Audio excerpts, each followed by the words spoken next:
Hello everyone, this is Dr. Hessa Al-Fadhel, the course coordinator of Accounting 112. In this video, I'm going to explain Chapter 4, Part 2. The title of the chapter, Completing the Accounting Cycle. This is a very important part of the chapter. Please pay attention. The fifth learning objective in this chapter is to explain and prepare a classified balance sheet. In this chapter, we're going to learn how to prepare a classified balance sheet. We already learned how to prepare a balance sheet in Chapter 1, and we said that the balance sheet includes assets, liabilities, and equity. But this time in this chapter, we're going to learn how to prepare classified balance sheet, where we're going to organize the assets and liabilities into subgroups that will provide more information to the decision makers. If you look at Exhibit 4.8, you will find that we have an asset, but the asset is going to be divided into two subcategories, current asset and non-current asset. And in the non-current asset, we have three different items that we have to include: long-term investments, plant assets, intangible assets. And if we see the liabilities also divided into two subcategories: current liabilities and non-current liabilities. And of course also we should include equity. To learn what do we mean by current asset and non-current asset and what does current liability and non-current liability means, we're going to look at this in detail in the next slide. When we're going to prepare a classified balance sheet, first we have to start with the asset section. And we need to start first with the current asset. Remember, we have to start first with the current asset. So first of all, what does current asset means? Current asset means that all of the assets that we expect to sell or collect or use within 1 year or less. Any asset that I'm going to use it, or I'm going to collect it, or I'm going to sell it within 1 year or less, then I have to record it as a current assets. And you have to remember here, in this section, we need to classify the current asset into order, from the most liquid assets to the least liquid asset. So cash, it is a short-term, I would say, asset, which means it's a current asset. Any short-term investment, it's current asset. Any account receivable, we consider it as a current asset. Any merchandise inventory, also we consider it as a current asset. Any prepaid expenses, also we have to record it as a current asset. You have to memorize and know what are the items that should be included under the current asset. And remember here, remember that the current assets here is the assets that are expected to be sold or collected within 1 year or less.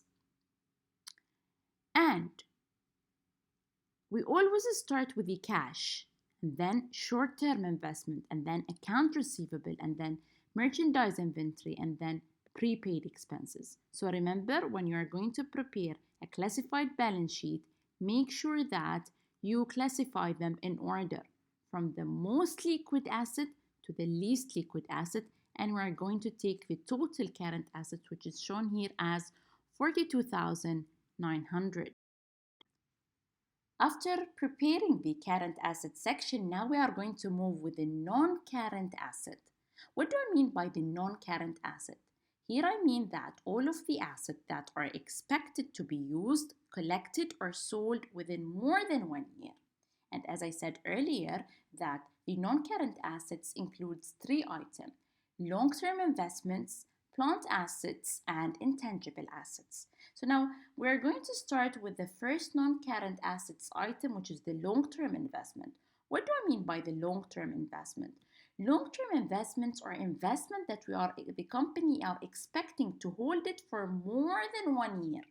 So because we're going to hold it in more than 1 year, so that's why we record or we call the long-term investment as a non-current assets. So what are the items that should be included under the long-term investments? We have notes receivables, we have company investments in stocks and bonds, and land held for future expansion. What do I mean by land for hold for future expansion?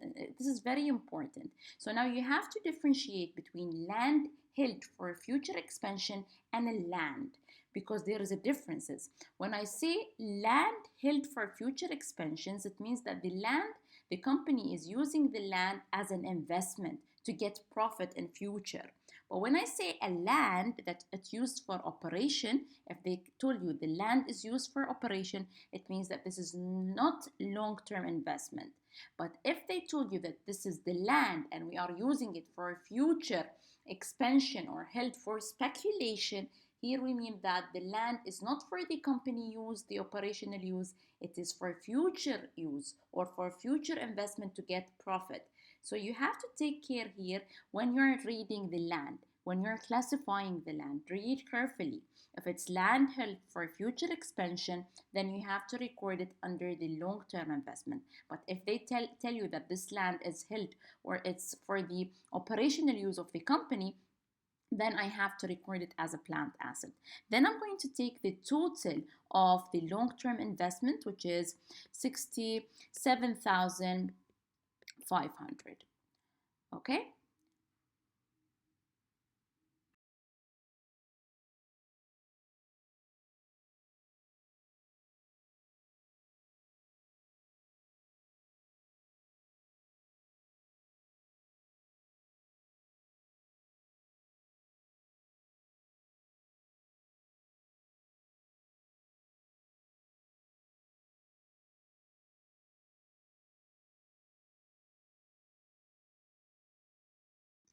Now we'll move to the second non-current assets item, which is plant asset.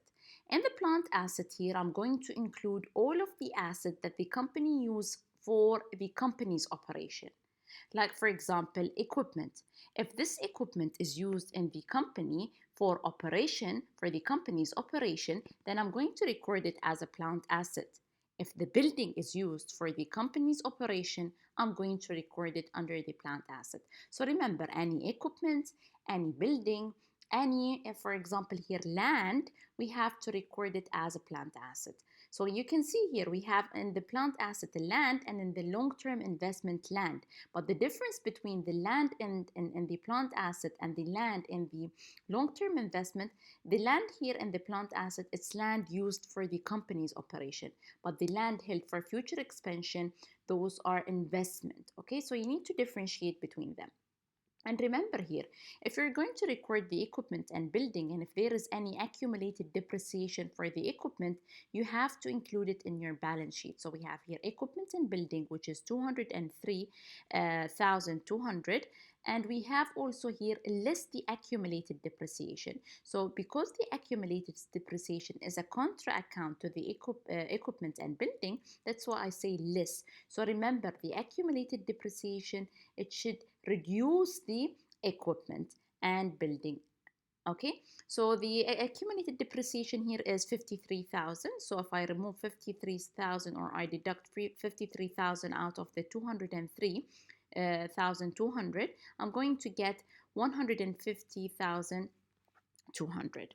Okay, so this is the equipment, and remember you have to put the accumulated depreciation, and you have also to report the land here, and this is the land amount, 73,200. Remember, the land should be used for operation in order for me to classify it under the plant asset. Then I'm going to take the total of the plant asset, which is 223,400.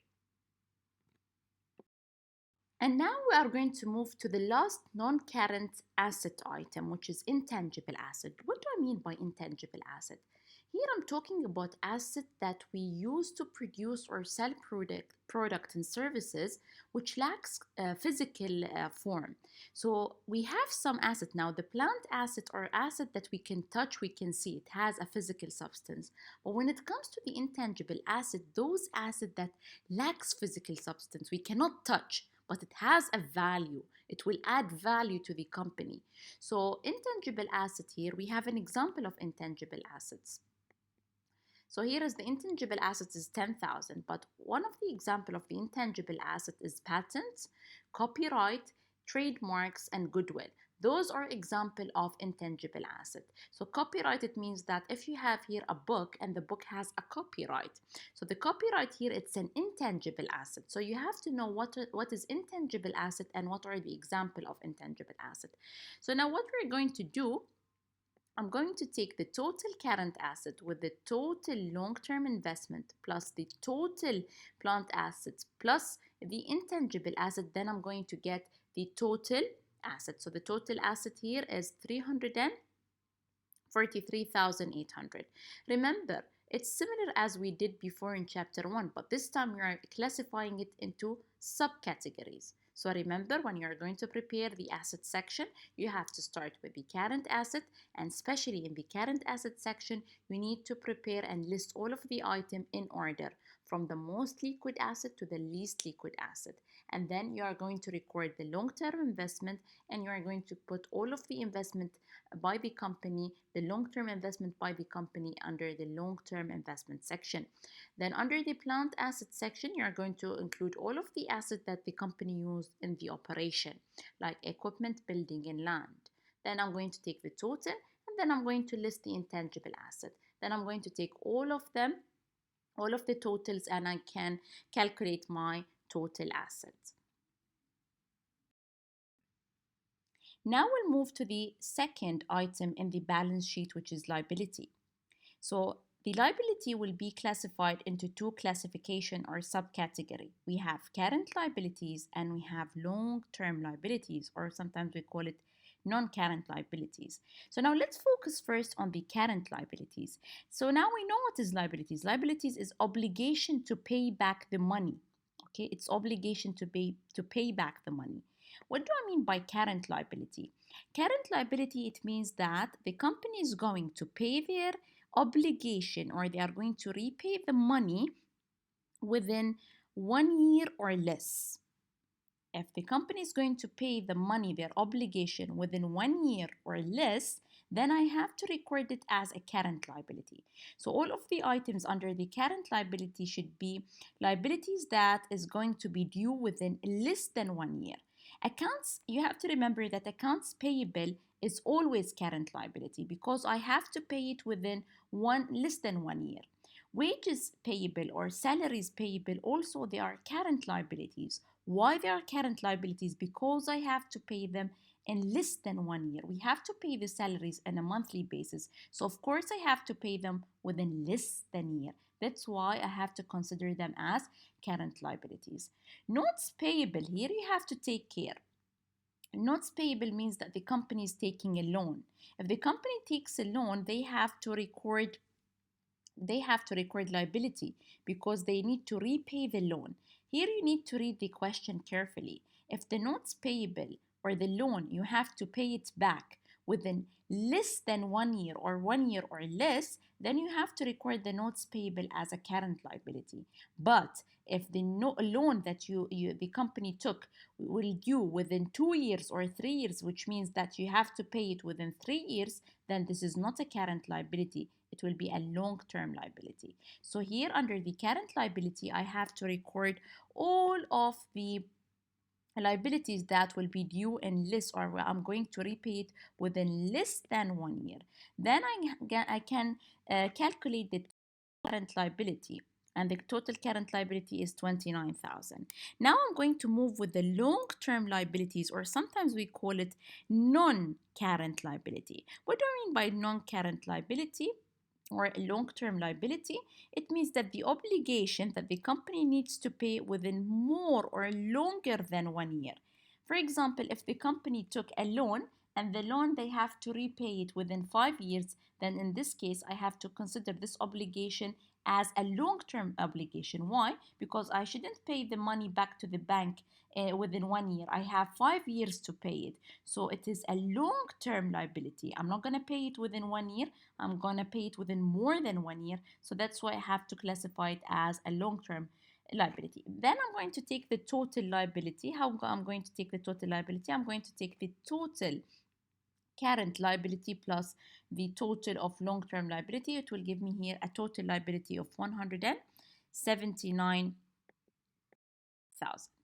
The last part is I'm going to record the equity, and always we have to record under the equity the ending capital. And here I have the ending capital is 164,800. So the second step here, I have to take the total liabilities. Okay, I have to take the total liabilities and equity, and the total liabilities and equity here, when I add them together, I get 343,800, which is equal to the total asset 343,800. So if your total asset is equal to the total liabilities and equity, it means that you prepared your classified balance sheet correctly.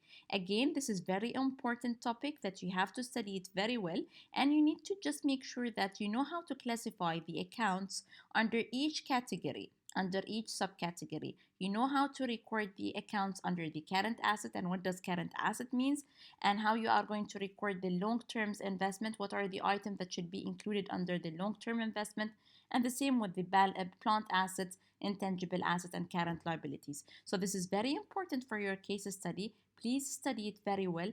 And this is the end of chapter 4, part 2.